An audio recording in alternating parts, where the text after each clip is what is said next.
2 years ago, you might remember this was kind of like one of the biggest stories on corporate and independent media every single day for several weeks. Russia made incursions into Ukraine, including this very controversial annexation of Crimea.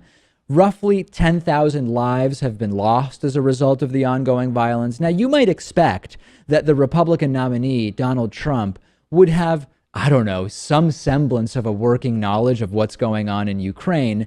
Trump was on ABC's This Week with George Stephanopoulos over the weekend, and he was asked about this conflict.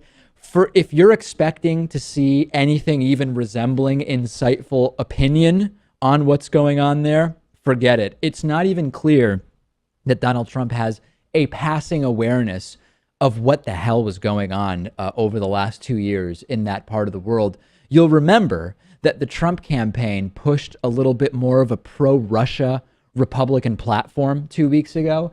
And that's sort of part of what's building this picture that Donald Trump may be more connected to Putin and the Kremlin and Russia than maybe would be advantageous for him in terms of the upcoming election.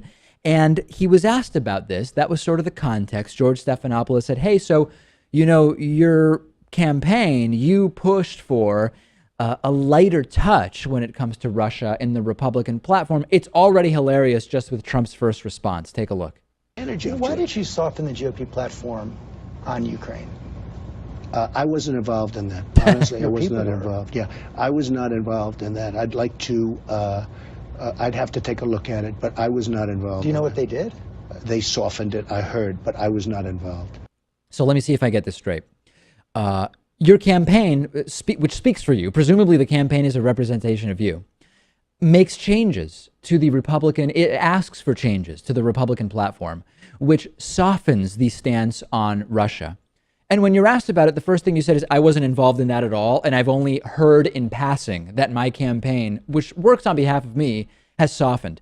So basically you're saying you're a puppet. You're admitting that you're a puppet. You're not even aware of what it is your campaign did. You have a passing knowledge of what your campaign did.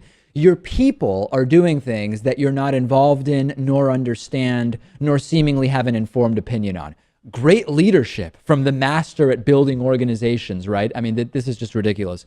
Now let's continue. And this is where it starts to get even more nutty. They took away the part of the platform calling for provision of lethal weapons to Ukraine to defend themselves. Why is that a good idea? Look, you know, I have my own ideas. He's not going into Ukraine, okay? Just so you understand. He's not going to go into Ukraine. All right, you can mark it down, you can put it down, you can take it anywhere you want. There. Wait a second, Donald. You're guaranteeing us that Putin is not going into Ukraine? Oh, cool. Well, he's been there for 2 years, and it was one of the biggest international news stories for months. So how does Trump get out of this? Simple. Go into a word salad coma, reminiscent of Sarah Palin, and that's exactly what he did. Put it down, you can take it anywhere you want. Well, he's already there, isn't he? Okay. Well, he's there in a certain way, but I'm not there. You have Obama there. And frankly, that whole part of the world is a mess under Obama, with all the strength that you're talking about and all of the power of NATO and all of this. In the meantime, he's going away. He takes Crimea. He's sort of, I mean... But you said you might recognize that. I'm going to take a look at it. But, you know, the people of Crimea, from what I've heard, would rather be with Russia than where they were. Is anybody paying attention to the fact that we have an uninformed individual, uninformed to a degree that rivals Sarah Palin, who believed Africa was a country and counted Alaska's proximity to Russia as foreign policy experience?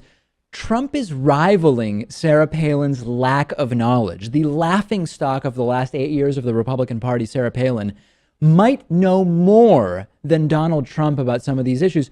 And by the way, if you're trying to make it seem as though you're not in cahoots with Russia, Trump saying, hey, the Crimean people might rather be a part of Russia happens to be the same line that Russian state media uses. And by the way, that referendum that Trump and Russian media refer to has been widely discredited as taking place during a heavily armed occupation by Russian troops. There is nothing at all about that that was honest, fair, or legal. And Western leaders have denounced the entire referendum vote as illegal.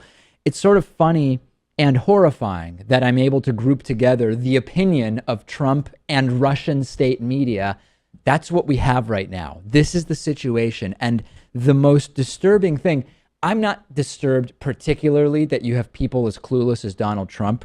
I'm not disturbed or surprised that people as clueless as Donald Trump are running for president. The surprise and the shock is that in spite of clearly knowing nothing, I mean nothing, ladies and gentlemen, his supporters seem to have unwavering support for him. It is truly, truly disturbing. Warby Parker is offering a free 5-day home try-on to give you the opportunity to check out their glasses. I personally wear Warby Parker glasses when I'm not wearing my contact lenses. And I also started with one of these free at-home try-ons of 5 pairs of glasses. You can get your free home try-on and support the David Pakman Show at warbyparkertrial.com/TDPS. I don't really like going into glasses stores and trying on glasses while the salesperson sort of hovers over me. And I like more than 30 seconds to actually figure out whether I like the glasses. So with the Warby Parker home try-on, I was able to pick 5 pairs that I liked, put them on in the comfort of my own home, pick the one I like the most, and then Warby Parker put my prescription lenses in there for me. A lot of people don't know that the eyeglass industry is controlled by just a few big corporations that keep prices very high, like $300 for prescription glasses high, which is just insane. Warby Parker glasses start at $95. That's what mine cost. And for every pair of glasses sold, Warby Parker distributes a pair of glasses to someone in need. You can try 5 pairs and see what you like. Check out the at-home trial and support our show by going to warbyparker.com/TDPS. It costs nothing.